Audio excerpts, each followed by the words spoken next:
Are we living under the Saturn-Moon Matrix, controlled by reptilian overlords who are harvesting our consciousness? Are humans nothing more than batteries, producing loosh that alien races and non-human entities feed off? This is a disturbing idea, and I wanted to explore it today. But more importantly, I want to explore, what do we do if that's the case? Because I don't really hear creators talking about the positives or the solutions. You see, conspiracies have the tendency to create a lot of fear, a lot of questions, a lot of problems, but not a lot of solutions. Typically, they lead to more questions. So if you're a person like me who likes to dive into conspiracies, I'm glad you found my channel, because I want to do something different today. I want to explore the conspiracy in a practical and grounded way, showing you evidence that this may or may not exist. And again, more importantly, what does that mean for us? What can we do? Are we just trapped on this hell planet forever, or is there a way out? So let's start with this idea that the moon is a matrix. According to David Icke, who I just found out about the other day, I believe he was an ex-football player turned broadcaster turned guy who had injuries and couldn't play anymore, and all of a sudden had a spiritual awakening and started talking about how he was part of a group of people sent by God or God consciousness to save humanity. And he's written a number of books, which I have not read, but I have seen a few of his videos, and I find his concepts rather interesting.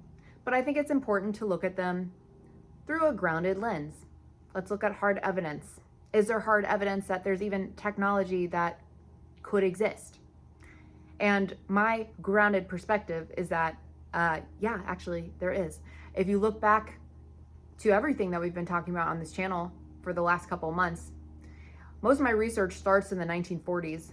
That seems to be what everything is leading back to, the Roswell Crash and all of the secret government programs and experiments and UFO encounters that people have been talking about for decades, that all seem to be created as a result of this crash.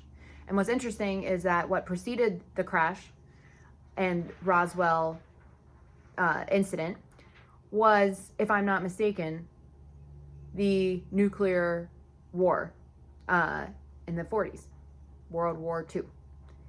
The Nazi scientists doing experimentation on entire races of people, the disturbing things that were going on in concentration camps, and the fact that we used nuclear weapons to try to off another country. And that resulted in millions, I believe, probably millions of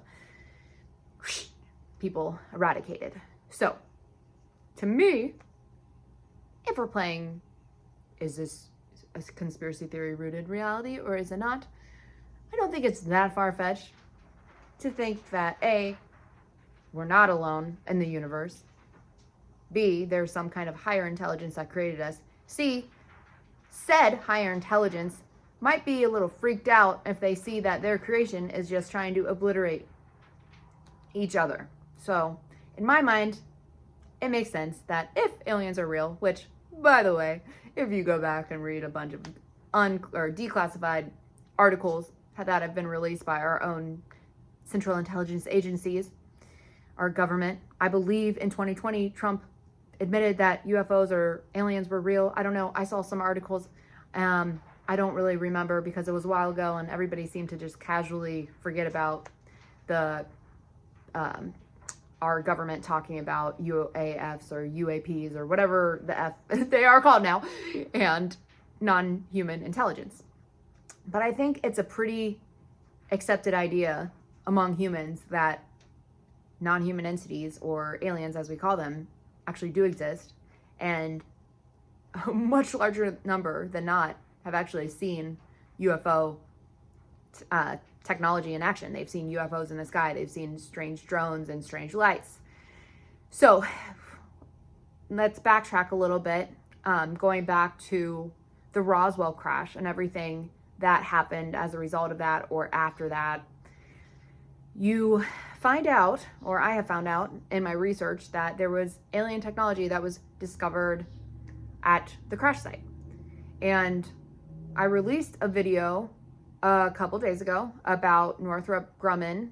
The video was about an episode that Blair White did with UFO or Harvard UFO attorney Danny Sheehan, who she had on her channel, who was discussing Northrop Grumman and Lockheed Martin, who, wow, ironically, in the last couple of weeks, I have heard both of those names a lot, which is a little disturbing, because not only were they discussing how Northrop Grumman had alien technology and that all of these military industrial complexes, like these corporations that don't directly work for the government, they're private corporations, but they have access to this technology that they then try to sell to the government or blackmail. But basically, long story short, this technology is in the hands of people that it shouldn't be in. I've also been watching a lot of Dr. Stephen Greer videos and keeping up somewhat with his disclosure movement. And in a lot of the videos I've watched recently, he's talked about how this technology is in the hands of sociopaths and psychopaths, and essentially the people that it shouldn't be in the hands of.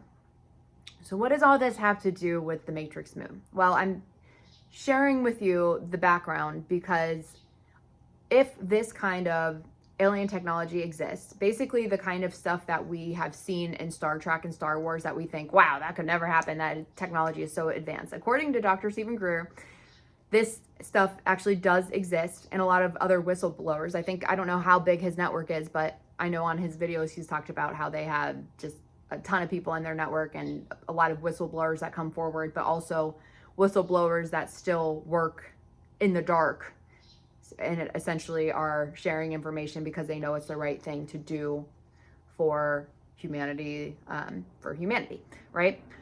So all these people saying that the technology that we have is pretty insane, including accounts of reptilian-like beings, accounts of clones, accounts of Sasquatch type characters. If you just look into the entirety of what you have seen on the internet and the types of people who are talking about their experiences, we're starting to see some really interesting stuff going on. Okay, I'll just put it that way.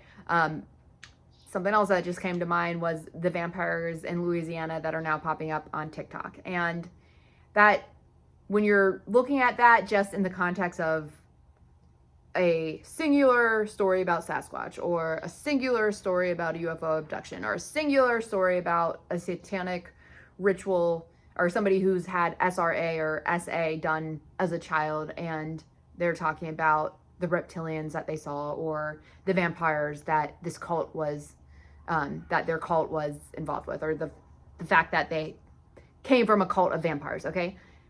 All of those as isolated incidents might not mean much, and they might seem a little far-fetched. But when you look at alien disclosure as a whole, like, why might they be coming now? If you look back on history, like the ancient history of the earliest humans, why might they be coming now? And how does all of the things that we're discovering today, how does that relate to what the earliest civilizations were saying? Like, in basically every early civilization we had, they mentioned sky people at one point or another. And I was on a podcast episode, Traveling Fools, this past Saturday, and we used Google, I think it's called Google Satellite or Google Earth, to look at a bunch of different, what's the word? Not mythological, like they're real sites, like sacred sites, things like the pyramids, or we looked at some ruins in, I think it was in, what's that place? It was near Cancun, Mexico. And then we looked at, I think it's called the Nazca lines, or I think it's Nazca lines, which are essentially out in the middle of nowhere in a desert. They are like these huge symbols that were created that you can only see when you're flying a plane over. So that answers a lot of questions too, like who made these? How did they make them? Why are they only seen from the air? And I don't know if we ever found out. You might be able to help me out in the comments if you understand the Nazca lines. Maybe you know how old their said to be. But as somebody, as KJ pointed out on our episode, like, we don't know if that's even accurate. That's still just speculating that these structures are as old as scientists claim them to be, right? So we really have no truly accurate idea other than what scientists and experts are telling us.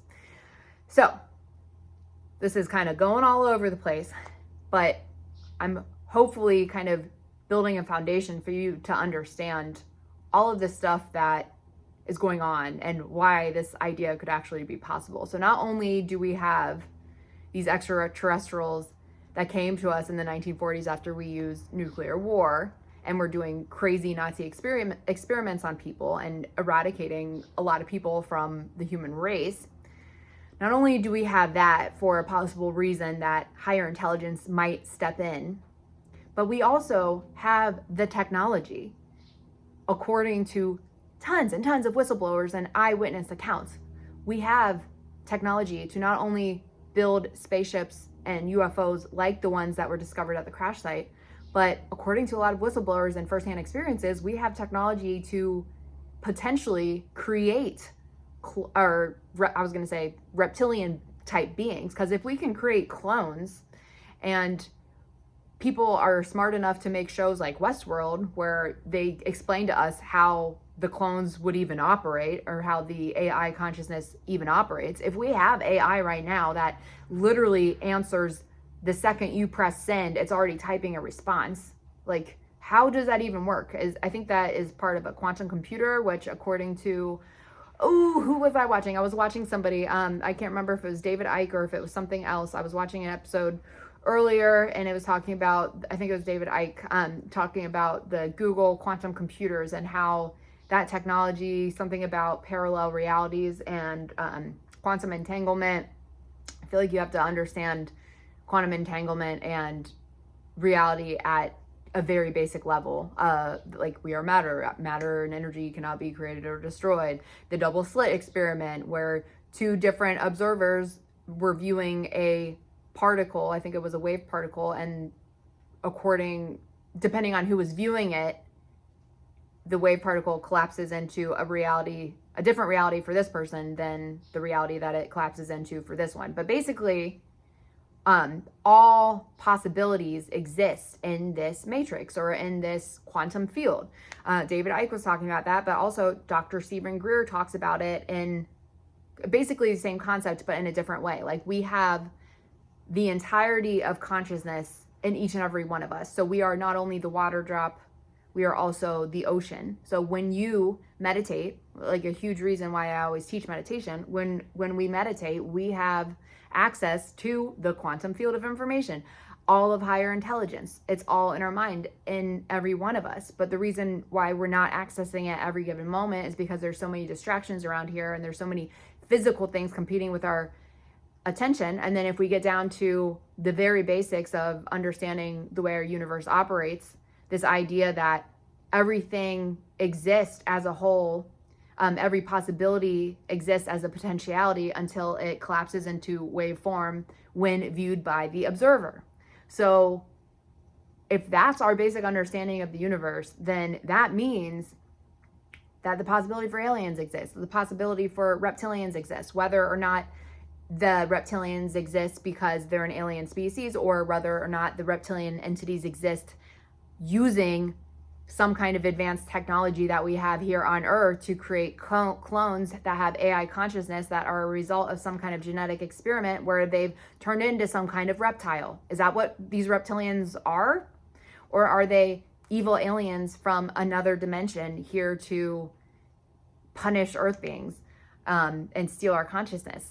I don't know. I'm still kind of exploring this with you guys, but I just find it very interesting that these kinds of technologies could possibly exist, especially if they're talking about Star Trek and Star Wars and kind of explaining to us, hey guys, we've had this technology for a long time. Like, it would literally blow your mind. But it's not like they can tell everyone, because the nation, I hate to say this, has been dumbed down a lot. We're all very dumbed down. Not all of us, not every single one of us. There's clearly a large group of people who are learning to think freely, or have been thinking freely.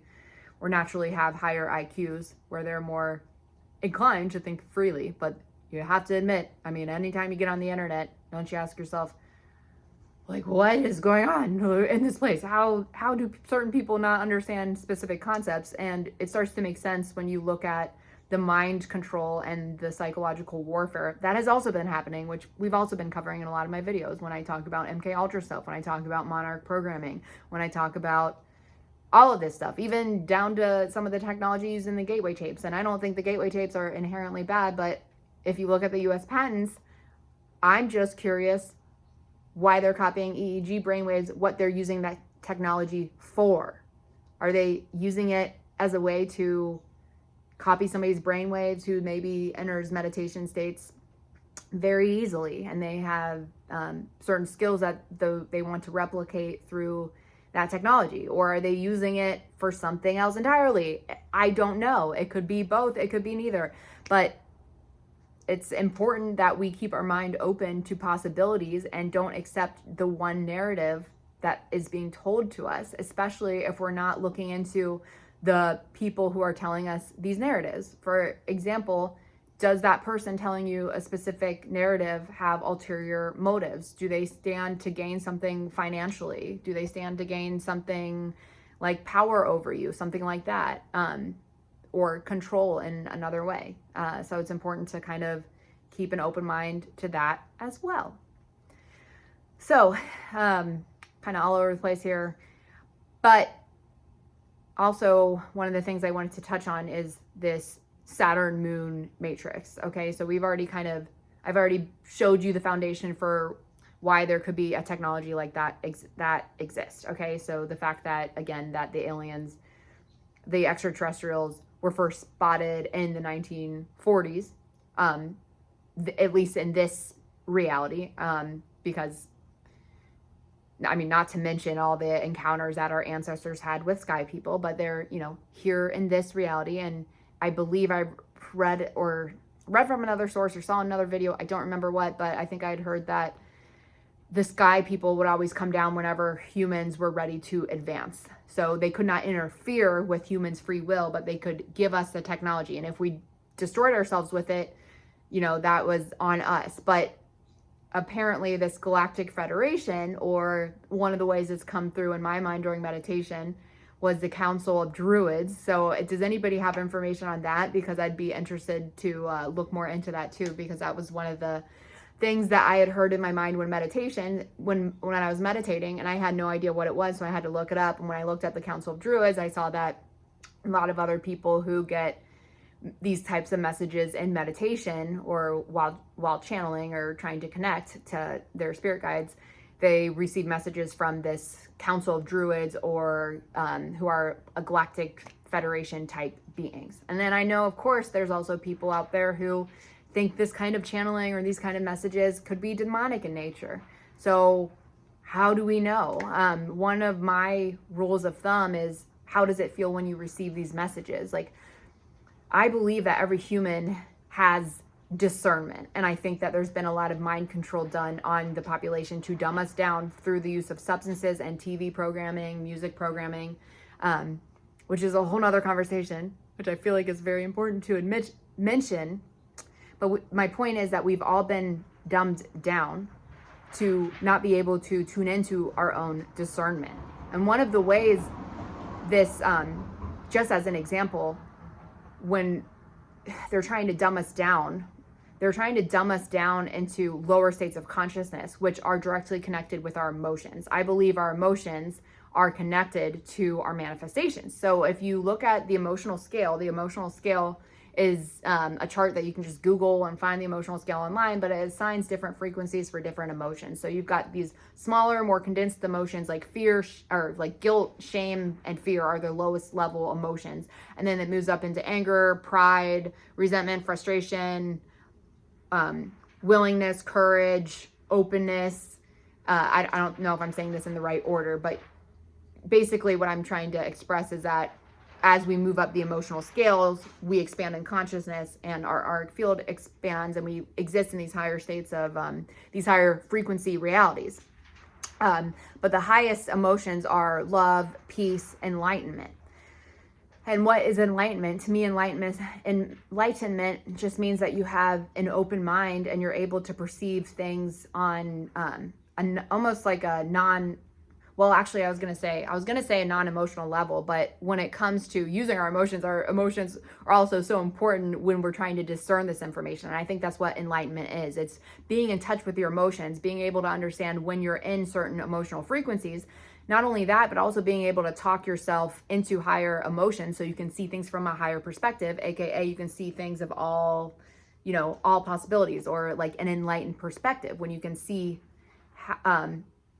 you understand that maybe you were viewing things from a lower level of consciousness when you were in lower level emotions. So anyways, my point is that we're being dumbed down by substances that keep us in a trance state. So then when we're watching movies, TV, and when we're listening to music, which creates an emotion in us, like raise your hand if you grew up listening to emo music and then you didn't self-harm until you listened to these emo songs that talked about it. Like, you didn't know what cutting was, but you listened to this song, all these songs on repeat in your bedroom, and all of a sudden you're crying, and then you're on antidepressants, and then you're cutting yourself, or self-harm. Another thing, like Taylor Swift songs. Okay, I'm sorry to all you Swifties out there, but also raise your hand if you didn't have a crazy traumatic love life until you started listening to these types of songs on repeat, where it was like girl versus boy, girl gets heartbroken, guy's a piece of work, guy's a cheater and a liar, but you're listening to that all on repeat. And by the time you're ready to start having relationships, because you've already built in this idea of what a relationship is, what does it feel like, and you're at this emotional set point of sadness or powerlessness because you're listening to these things, it starts to manifest in the physical. So I'm not blaming artists for how we feel certain ways. I'm just trying to explain to you how when you listen to things on repeat, and when you're, sorry to say it, but dumbing yourself down by the continuous use of substances and using like mind altering substances, it's altering your mind to be in a trance-like state. So what you listen to, who you listen to, is so important, because those things, not only do they implant ideas in your conscious mind or your subconscious mind, but it's also connecting it to certain frequencies. And music is one of the biggest ones. And same with movies. Why do you think Hollywood is in bed with the CIA and our own government and probably the secret shadowy organizations? And the majority of the movies that are coming out these days are thrillers, murder mysteries, and horror movies, which, even though you're not experiencing it, you're watching it, and your nervous system is acting like it's there because you're getting scared watching it. Like, I don't know if you guys are anything like me. When I watch scary movies, like, my body is constricted, I'm anxious, and I have to close my eyes because I don't want to see the gory stuff. But it's like basically like putting your body in that state. So if you're going to watch that stuff, I think it's okay to watch it in moderation, but we have to be discerning. So I feel like what happens for a lot of people is because they also don't take separation away from these things. So in other words, like, there's a lot of people just running around on autopilot, like wake up, drink my coffee, stuff my face with a bagel or a meat heavy breakfast sandwich that is loaded with pesticides and synthetic ingredients that are going to slow me down because my liver can't process all these heavy fats and this rich food that I'm eating. But then I'm going to down it with a 4-shot double espresso. Then I'm going to go straight to a job where I'm like fighting traffic to get there, and then my boss is yelling at me, and like I'm so stressed out, my cortisol's pumping, and I got that coffee, or I've popped an amphetamine because I've got ADHD too, which is also keeping me in a state of fear. Which, side note, those GATE kids that were in this program where they were telepathically flying UFOs at Northrop Grumman, which I made a whole video on, one of the things that said when I was doing research for that video is that these kids were given amphetamines to put them in a state of dissociation because they were more fearful in that state, and they could pilot the craft better when they're in dissociated states. So now you've got an entire generation of adults who are being prescribed amphetamines by their doctors because they have ADHD, and because and not to mention the lifestyle habits of the typical American. We are stuck in square rooms all day, which, by the way, cube of Saturn, Satan, Saturn-Moon Matrix grid. You see how it's all connected? So we're stuck in these square rooms. We're not getting natural sunlight. Sunlight has light codes in human design. Human design talks about the neutrinos that are emitted from the sun and stars. They're light codes. They contain information particles. They change our DNA as they come through our atmosphere. So if you're inside all day, if you're clogging your system down with bad habits like stuffing your face with greasy fat food that is hard to digest, and you're eating every couple hours because you got to keep your metabolism going, or else we'll fall over and pass out or pass away if we don't eat every 2 hours because of the blood sugar, right? I don't know if that's true for some people, but I've found personally, I used to have that mentality. And as I got older and started trusting my body more instead of trusting what science and these doctors and things told me, when I was eating like they wanted me to, like every couple hours, I was feeling weighed down, anxious. I was overweight. And when I started to listen to my body and say, what do I need? What is my body craving? I naturally started craving higher vibe foods like fruits and vegetables and food that give you natural energy, and then not having this need to stuff my face every 30 minutes because I was bored or anxious or trying to self-medicate.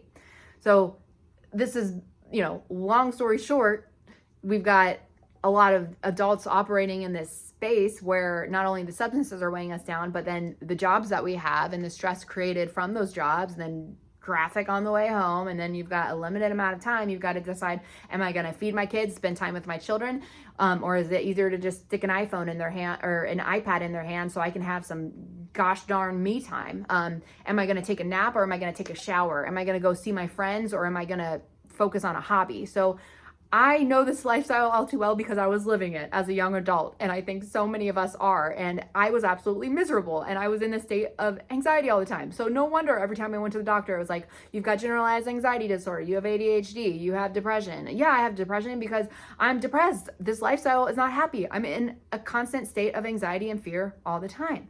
So how do you get out of that? That was the hardest question for me to try to understand. And I guess since this video is trying to teach people how to get out of it, one of the things that helped me was to think about, because basically, like, why are we killing ourselves basically to work these jobs that are soul sucking?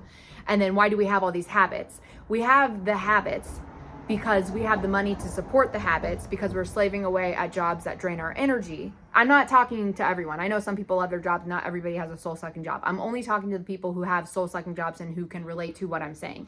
So if you have a soul-sucking job, it's draining your energy, and then you're doing it, though, probably because of money, because you need money to survive and be a human, because that's what they've told you. They told you you need money and that you can't make money doing anything else, and that you can't make money on your own, and basically we have to follow the system that everybody else does. You grow up, you go to school, you get your education, whether that's a trade school or you go to college and get a degree, and then you go work for somebody else and you save for retirement, and then hopefully you're not paying off medical bills by then. But my point is that when we are in these states and we've got the extra money to spend, but we're in a constant state of fear and anxiety, isn't your first thing that you want to do to get out of the anxiety to go use that money to buy something? So like, go buy a Starbucks latte because it's going to make me feel better temporarily, and it's going to distract me from the fact that of the bigger problem, that I don't like my job and I don't feel purposeful in what I'm doing. But it's easier to grab a latte. It's easier to go to my esthetician and say, go pump my face full of Botox and fake lips. So instead of looking at my trauma or the reasons why I feel certain ways, or the reasons why I'm attracting certain partners or not getting certain jobs, it's easier to just do something like that that is masking the outside, right? Instead of focusing on the inside. It's easier for me to eat junk food, to go to happy hour with my friends, to go to the dispensary after work and reach for that instant cure. Even when it comes to like medication, if I'm depressed, it's easier for me to go to a doctor, get a diagnosis. I'm depressed. I trust you because you're the expert. Now you're going to give me a pill and I'm going to take the pill. But meanwhile, while all this is happening, who's teaching you how to pay attention to your own emotions and your own discernment?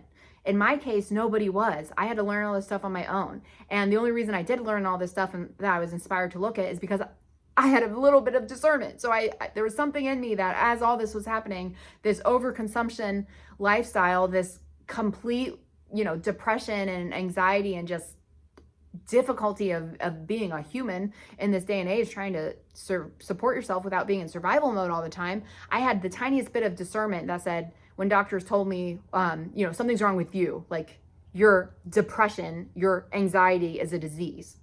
Your inability to focus on a boring task is a disease. Really sit with that though. Really sit with that.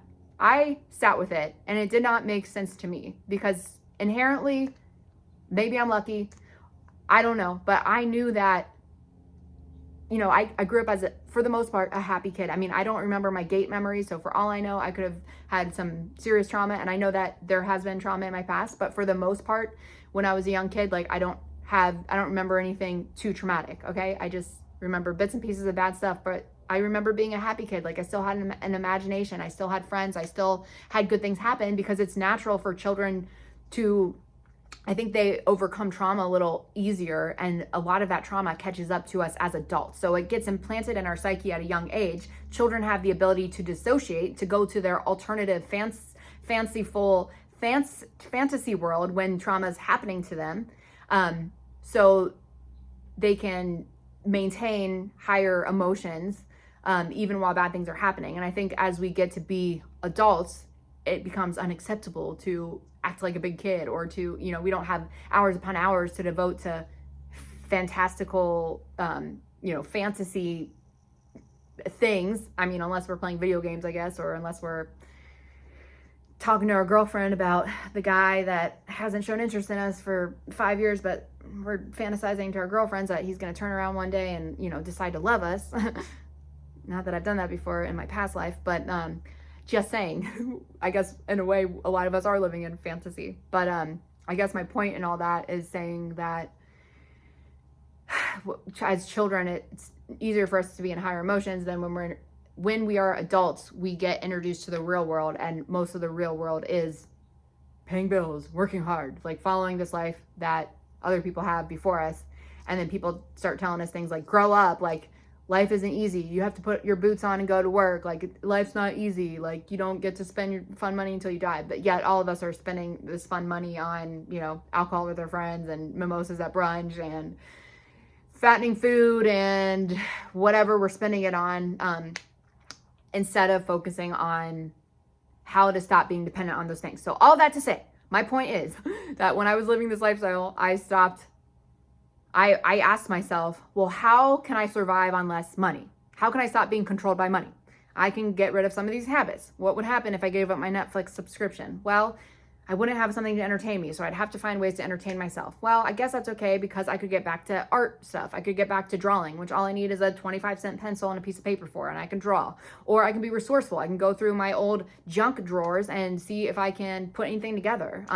I have a sewing machine that that my mom had that nobody's using, so maybe I can teach myself how to sew with some scrap clothing. Like, you can be resourceful. The ability for you to be resourceful is what makes a person smart. So you work with what you have. I worked with what I had, and I looked at ways, like, what opportunities are available for me. Like, if my mom says, hey, move back in with me and you can save money, like, she's offering that to me. I'm not a failure because I say yes, or because I'm living with my parents at a certain age. It all comes down to what opportunities you have and what ones you're going to say yes to. Because I feel like there's a lot of people who are living with parents who have this shameful, like, this guilt and shame about it, because they think that something's wrong with them, like they're not able to progress in life. But if your parents want you to live there, and if they've offered you that to help you, then they're doing that to help you because they love you, and there's nothing shameful about that.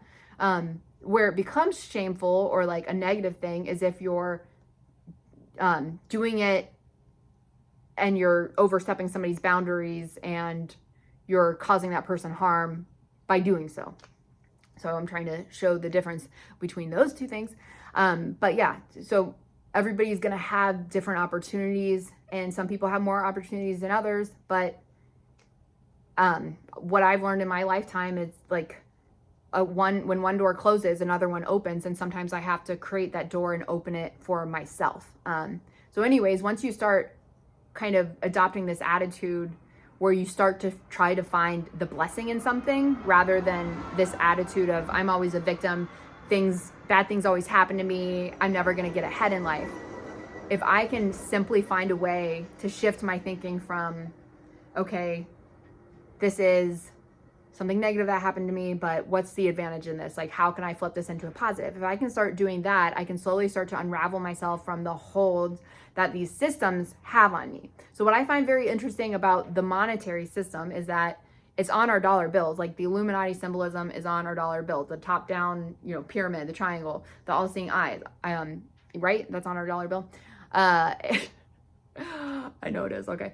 But, so that is just another little clue, like, to implant in our subconscious that money owns us, right? And I'm not saying money's not important, but I am saying that it's a system, right? It's a system created by these elites trying to control us. So whether or not that is psychotic humans or reptilian overlords that come from another galaxy, or the reptilians are simply clones with AI consciousness that humans have created from this alien tech. So all of that to say, what if this Moon Saturn grid system is here for a reason? So one of the things that David Icke talks about in his video is like how this thing works. So how does this thing even work? Like, what is this Saturn-Moon Matrix? So the moon apparently was technology that came from ETs during our last galactic war or something like that. And it's technology that was set up on the moon, transmitters and receivers to create this matrix grid, but it's being transmitted from the planet Saturn, which is the lord of karma. Saturn in astrology is also the father of time, the planet of responsibilities. And according to David Icke in this video that I watched, the rings of Saturn weren't there before. So his theory is that Saturn is a fallen star or whatever, or it used to be our sun in our solar system or something along the lines, and it has a ring of ice, which he believes could also be crystals. So if you know anything about crystals and Project Looking Glass and all these alleged government programs or things like the Khazarov mirror, I can't remember if the Khazarov mirror used crystals and the technology or not, but apparently the Project Looking Glass technology used crystals surrounding the viewer. And if you've ever worked with crystals, like I'm working with right now, which for me was a big start of my spiritual awakening, like crystals transmit energy. We use them in electronics. We use quartz crystals in watches and electronics, and it's in clocks. It's in electric cars, I'm pretty sure. I think they use lithium, like lithium and quartz, both minerals, like, and both crystals, right? Like, so we're using this for our technology. So is it that far-fetched to think that Saturn is a star? A star holds light codes of consciousness, and then Saturn, the old world, maybe this old world that we came from, because ancients say that our solar system now looks different than it did back then. So what if Saturn is this old world that we came from?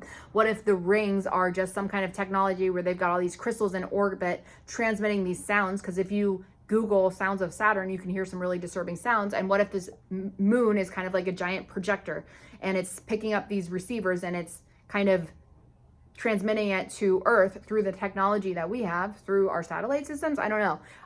But it's projecting this holographic reality, and it's making us see things that aren't necessarily there. It's kind of like I was talking about in the earlier video, how everything exists as a possibility until it collapses into wave form. So when they're projecting this stuff on our reality, when they're putting it in movies, when they're putting it in sounds, when they're putting it in frequencies, our brain has to decode those frequencies. So we start to create this matrix.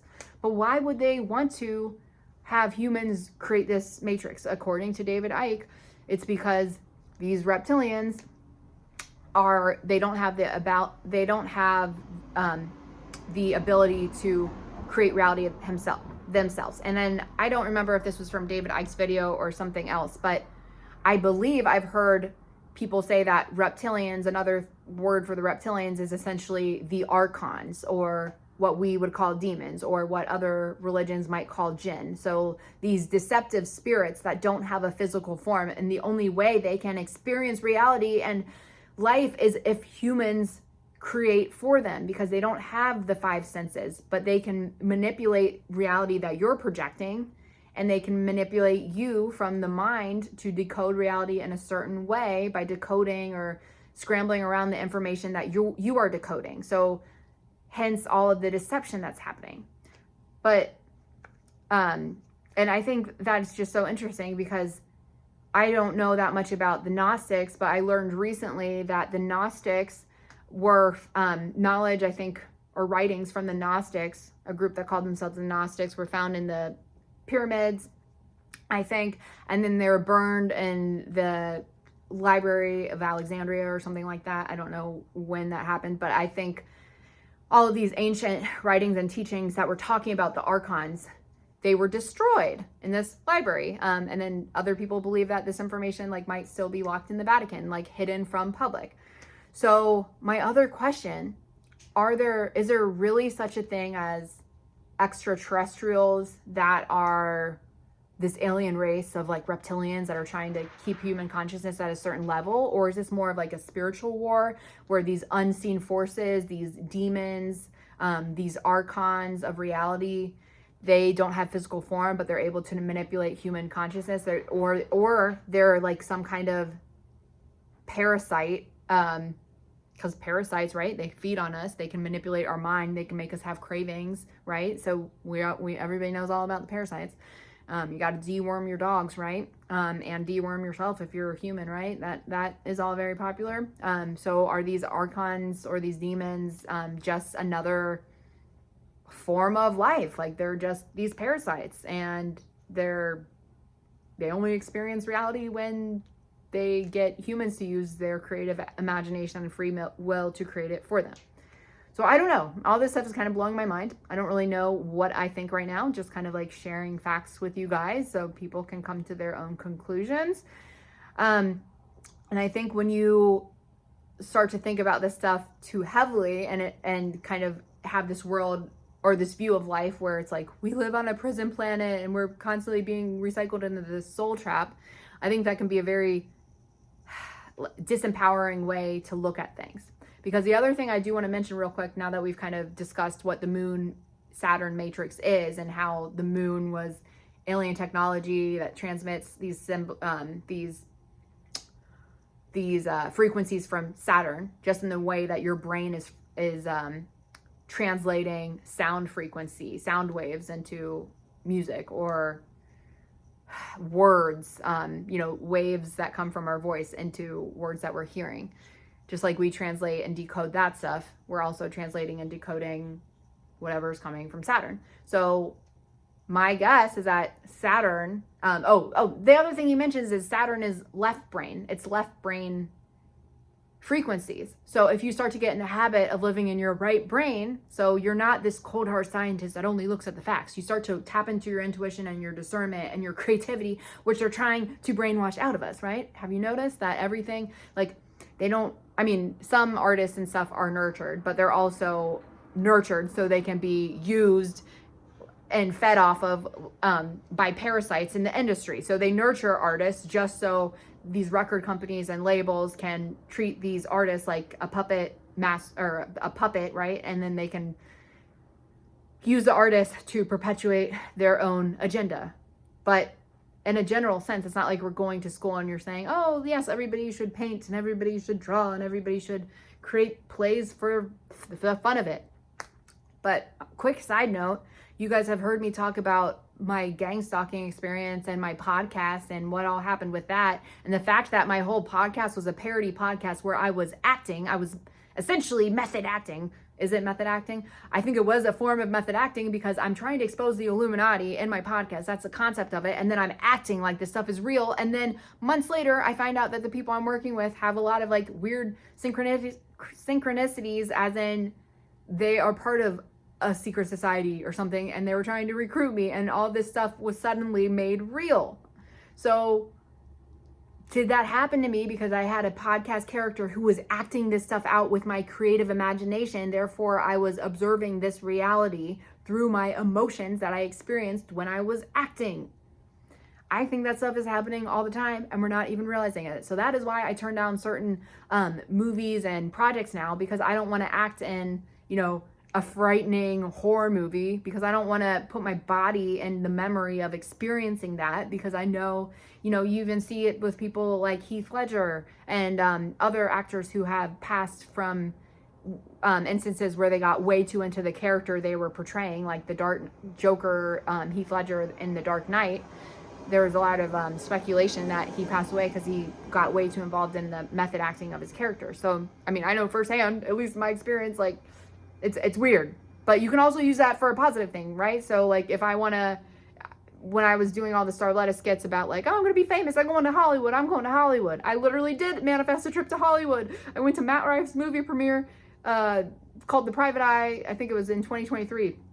But I feel like I manifested that because it's all I talked about and all I did in my skits. So, I mean, my point in saying all this is that our creative imagination and our emotions that are generated from our creativity and our creative imagination, they can be used to manifest good or bad. And a lot of us, since we're on autopilot, our emotional energy is being hijacked and harvested, but it's being hijacked and harvested to create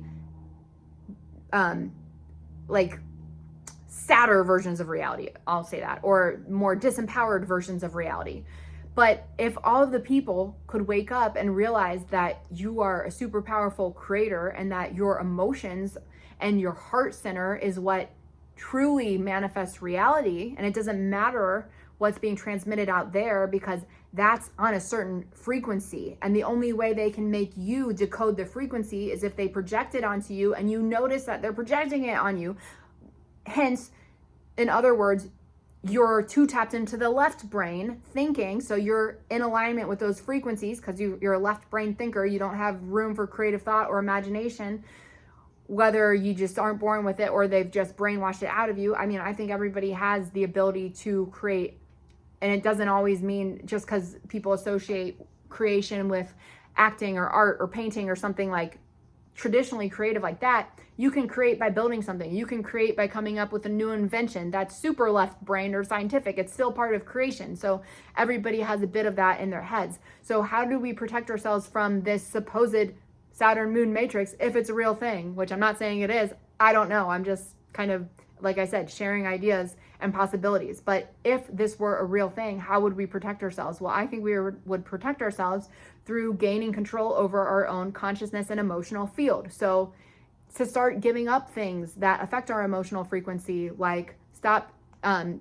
partaking in extracurricular activities or consuming substances that we know are going to put us in a trance state.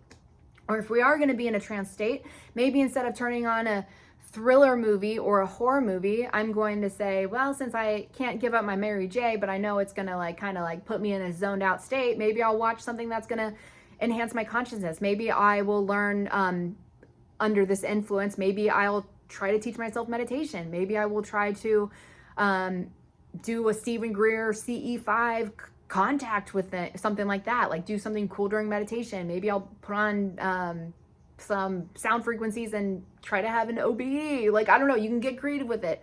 You can, if you're in a trance state, maybe you want to do something creative like paint a pretty picture or just do something that makes you feel good, instead of allowing all of these emotions or all of these systems to hijack your consciousness, again, through music, through TV shows, through stuff that the algorithm is pushing to you on social media that you may or may not click on if it was or wasn't in front of you, right? Because a lot of what we're even consuming online is put in front of our face because of these algorithms.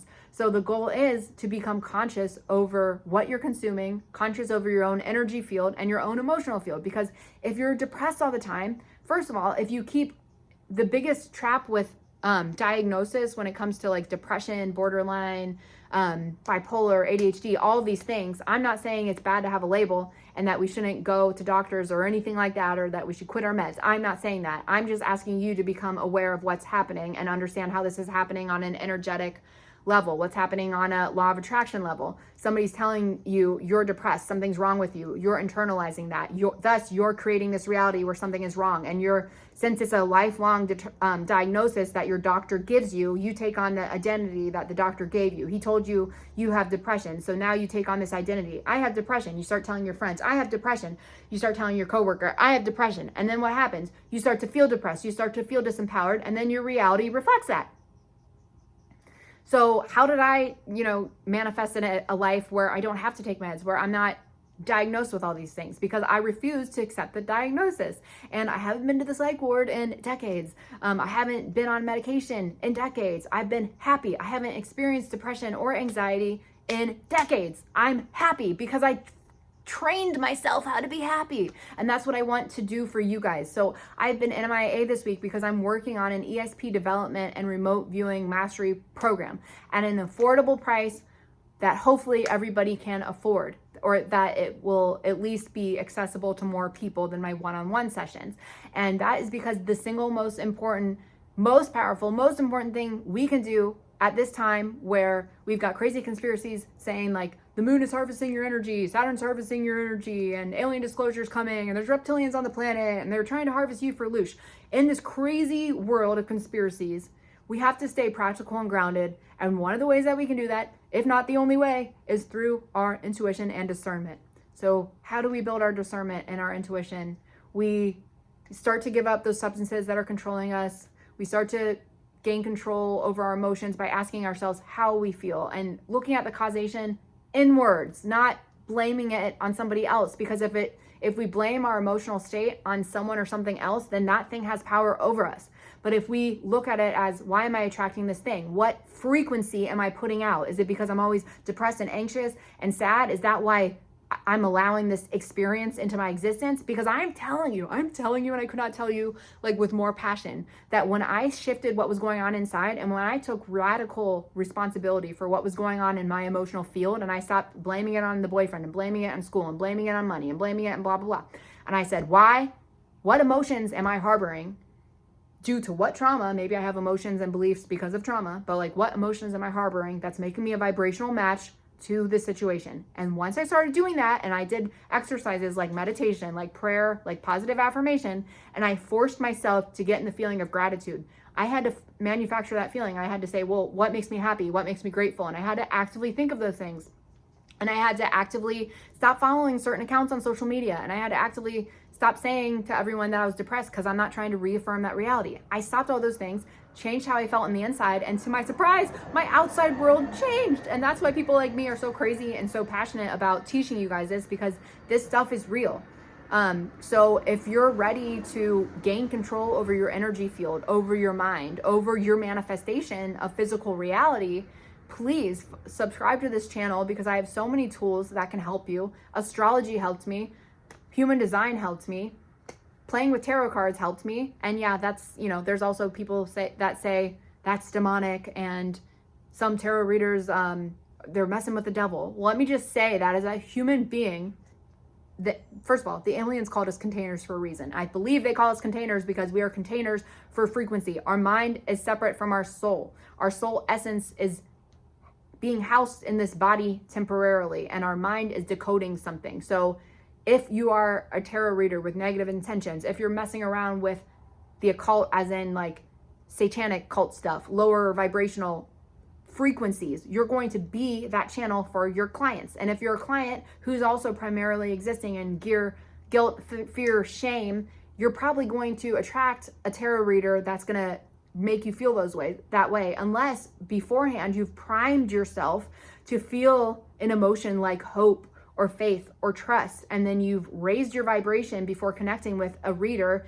and now you're connecting with a reader who's also in that same vibrational vicinity. So the information that they're channeling or that they are revealing to you during a session is going to be higher vibrational in nature.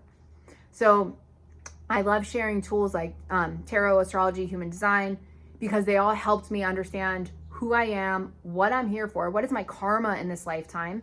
Because if we really are so controlled by the moon, I think that there's value in looking at these same systems that were created apparently by the elite who could have been the ones responsible for this Saturn-Moon Matrix. So if they were the ones who created the Saturn-Moon Matrix and then they put out this astrology system, wouldn't it be helpful to understand the astrology system so you can understand how you're fitting in with their, whole system, right? And if we're talking about Saturn in terms of astrology and why we also might be limited in a certain amount of consciousness, what if it is, another idea that occurred to me is like, what if Saturn is the gatekeeper for our realm and our reality, and it doesn't let humans ascend or graduate until you've learned your earth lessons, until you've mastered your emotions. Ooh, I got chills right now. So like I said, you know how in a lucid dream, your emotions, or you can be transported somewhere instantly, right? Because there's no time and space when you're having a lucid dream. So if you think about your ex-boyfriend, you see your ex-boyfriend. If you think about, I want to go to this place, you end up at that place. It happens instantaneously. Yet on Earth, we are bound by time and space. Saturn, Father Time, keeping us trapped in this time-space reality, this third dimension, whatever dimension that we're in. So we are learning through our emotions that when we have certain belief systems which generate certain emotions and certain frequencies, we stay trapped at a certain level of consciousness. So Saturn is keeping us trapped here because for our own highest good, we are not allowed to ascend or expand into the universe at large because we're gonna have really bad experiences. So what if this is all happening in a loving way? What if this is actually not based on these reptilian entities that are controlling humans or feeding off their illusion? What if this is all done with love? What if our creator loved us so much that our creator is putting us here on Earth's goal so we can learn to master our emotions, so we can start to master ourselves as an astral being? The other thing I find super interesting is I've heard other creators, I think his name is Darius Wright, who's on a podcast episode. He's this guy who has a ton of out of body experiences and is on a lot of podcasts talking about the 12 dimensions.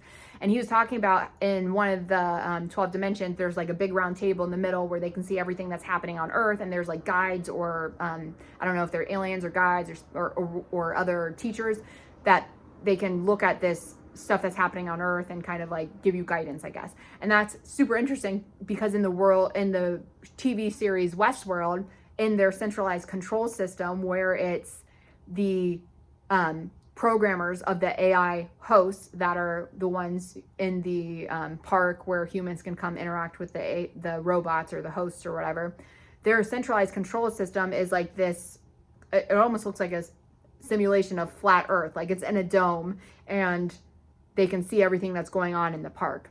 So what if this is like a micro, what is it? A microcosm and the macrocosm. Like what if that's really happening? What if, flat Earth is real and we're living in the flat Earth, or really is a dome that the Bible talks about, the heavens above and the heavens below? What if Saturn-Moon Matrix is really a thing, but Saturn is more like this loving teacher and it's just teaching us while we're here about our emotions. So those of us who want to learn about power, who want to learn about greed, who want to learn about fear and master those emotions so they can become more powerful and so they can learn as a human, what if their soul signs up for these experiences? I'm not trying to excuse the trauma or like the horrible things that happen on this planet, but I am trying to empower you to look at them a different way because I had to do that for myself. And when I was being gangstalked and a targeted individual and having all these scary experiences in the last couple of years with all these secret societies, at the end of the day, because at some point I was like, I'm not going to be a victim anymore. And then I realized like, okay, law of attraction, like I have to take responsibility. I'm creating this. Okay. I believe in the fundamentals of quantum physics. That is the most practical thing I found to explain this reality on Earth so far. And I trust that. And I know that it works because it's happened for me. When I change my inner world, I change my outer world. So I had to, and the whole reason I probably attracted that experience every day is because I was in a trance state all the time because I let my addictions get the best of me and I was smoking on the Mary J every day. Okay. So I was paranoid. So my paranoia started to manifest in the physical world. And then it's like a feedback loop. It creates a feedback loop. So until I was able to say, okay, first of all, I'm going to put this stuff down. Second of all, I understand what's happening. Third of all, I'm going to take responsibility for what's happening. Guess what? That stuff stopped. And I don't feel like a targeted individual anymore. So, and I mean, not to say that I don't get weird messages from time to time, but if I don't give it power, it doesn't have power over me. So that is all that I want to teach people, what I want to empower people to do. So if you're interested in growing your own, ESP skills, learning how to remote view, like mastering your emotions, I do work with clients one-on-one, and I'm also working on an ESP and remote viewing mastery course. So that should be ready in the next couple days. If not today, by the time I post this video. Everything will be available in my description and on my YouTube community post. So I will keep you updated when that course is ready to be released. And if you're interested in working with me one-on-one, please go ahead and visit my link tree on my book or reading section. I am not answering personal emails at this time because I simply do not have time. So I love when you guys share your stories, and I'm thankful that you trust me with them, but just due to the amount of people that view my channel and the amount of clients that I do have right now, I'm not able to give them all the response they deserve. However, if you are interested in connecting in a deeper way on a social level and not a paid client level, please know that I'm only able to respond on TikTok, Instagram, and YouTube in my comment section right now for social interaction. And my personal private email is for my paid clients only. That helps me stay organized. That helps me have boundaries between my personal and my public life, which is very important for me, because if I don't have boundaries, I won't be able to keep creating. So thank you for respecting that. Thanks for reaching out. Thanks for watching my videos, and I'll see you guys in the next one.